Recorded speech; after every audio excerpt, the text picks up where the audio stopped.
발빠른 고용 소식, 꼭 필요한 경제 뉴스, 명쾌하고 알기 쉽게 토크쇼처럼 즐거운 경제 프로그램 고용브리핑 365 많은 시청 바랍니다. 뉴스 속 경제 이슈는 더 쉽고 깊게, 최신 고용 동향은 더 빠르게 전해드리는 고용브리핑 365 시간입니다. 소재훈 기자와 함께하겠습니다. 어서 오세요. 안녕하세요. 네, 오늘은 어떤 이슈 준비하셨나요? 네, 오늘은 퀴즈부터 시작하겠습니다. 예. 이 탄소가 발생하지 않는 가장 완벽한 에너지로 요즘 전 세계가 이것을 주목하고 있죠. 이것은 지구상에 풍부하게 존재하며 고갈되지도 않는 자원으로 알려져 있는데요. 최근에는 이것 경제라는 말까지 나왔습니다. 이것은 뭘까요? 네, 먼저 정답이라고 해주시면 될 것 같은데요. 바로 수소입니다. 오, 맞습니다. 정답 선물로 드릴 건 없고 엄지척 드리고요.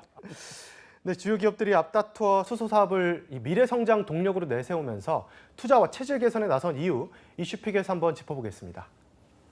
네, 불과 한 2, 3년 전만 해도 수소에 대해서 회의적인 반응들이 있었는데 요즘은 그 위상이 달라졌다는 게 좀 느껴집니다. 네, 맞습니다. 탄소 중립이라는 개념 때문에 그런 것인데요. 예.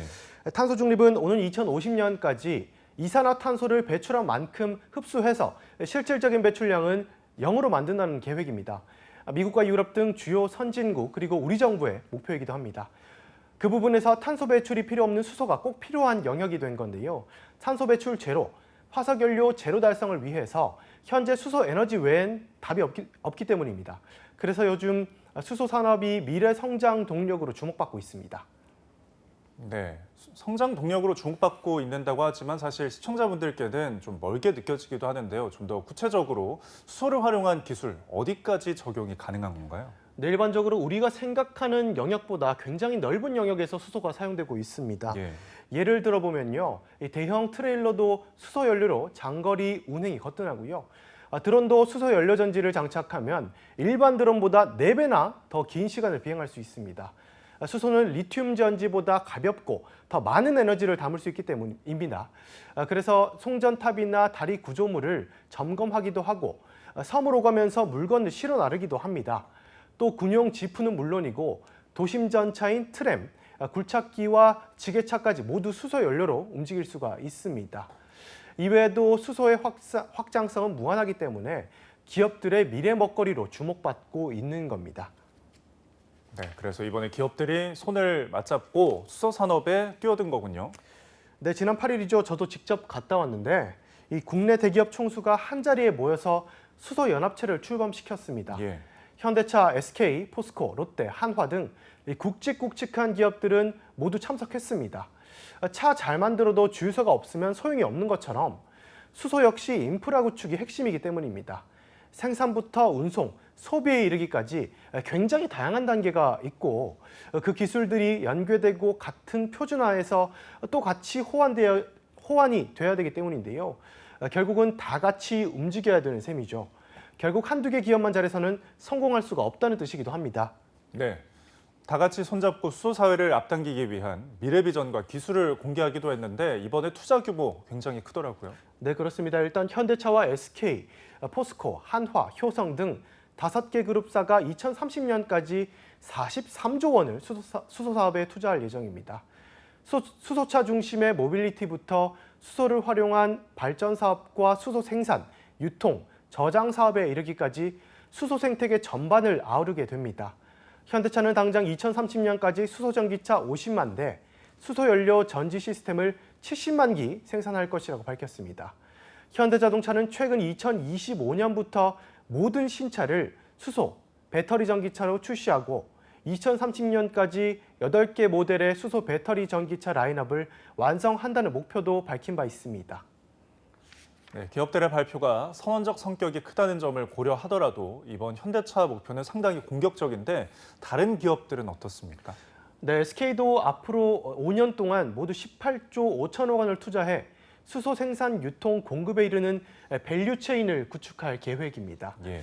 다른 기업들도 현재 잘하는 주력 사업 부분을 수소 분야와 접목해서 경쟁력 확보에 나서고 있습니다.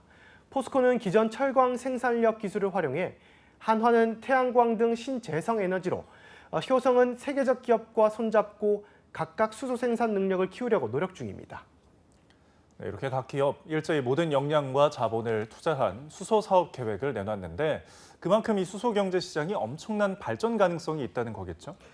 네, 그렇습니다. 오늘 2050년이면 이 수소 경제 시장이 12조 달러, 우리 돈으로 무려 1경 4천조 원 규모로 커질 것이라는 보고서까지 나왔습니다. 예. 100여 개 글로벌 기업이 참여 중인 수소위원회에는 미래에너지의 18%를 수소가 담당하고 3천만 개의 일자리가 수소산업에서 창출될 것이라는 연구 결과도 있습니다. 네, 이렇게 경단위의 시장이기 때문에 전 세계 기업들이 뛰어드는 상황인 것 같습니다. 수소 경제에 있어서 우리는 어느 정도 수준인가요? 네, 수소가 탄소 배출을 줄이는 핵심 기술로 부상하면서 그 주도권을 향한 세계 경쟁도 굉장히 치열하게 이루어지고 있습니다. 현재 가장 앞선 나라가 일본이라고 하죠. 예. 2011년 동일본 대지진 이후에 전력 부족을 해결하기 위해 집집마다 가정용 수소 발전기를 달았을 정도입니다. 도시가스에서 수소를 추출해 전기도 생산하고 난방도 합니다. 일본은 이런 식으로 수소 생태계를 구축하고 규모를 키워서 가격 경쟁력까지 확보한 상황입니다. 예. 노르웨이도 신흥 수소 강국입니다. 이 기후 변화로 북극 얼음이 녹으면서 물이 풍부해졌는데 이 물로 수력 발전을 돌려서 수소를 생산해 수출할 계획도 세우고 있습니다. 네, 그럼 국내 기술력으로 전 세계 수소 산업의 패권을 잡기 위해서는 어떤 노력이 필요할까요? 네, 무엇보다 수소 경제 인프라 구축이 굉장히 중요하게 부상하고 있습니다. 예. 기업들이 협의체를 나름 구성한다곤 하지만 수소 생태계 조성을 위해 정부의 제도적 지원이 필수적이라는 뜻인데요. 수소 관련 인프라 투자가 선행돼야 소재나 부품 수요 확대로 이어져서 후방 산업의 발전을 가져오는 이른바 선순환 효과를 가져올 수 있어서입니다.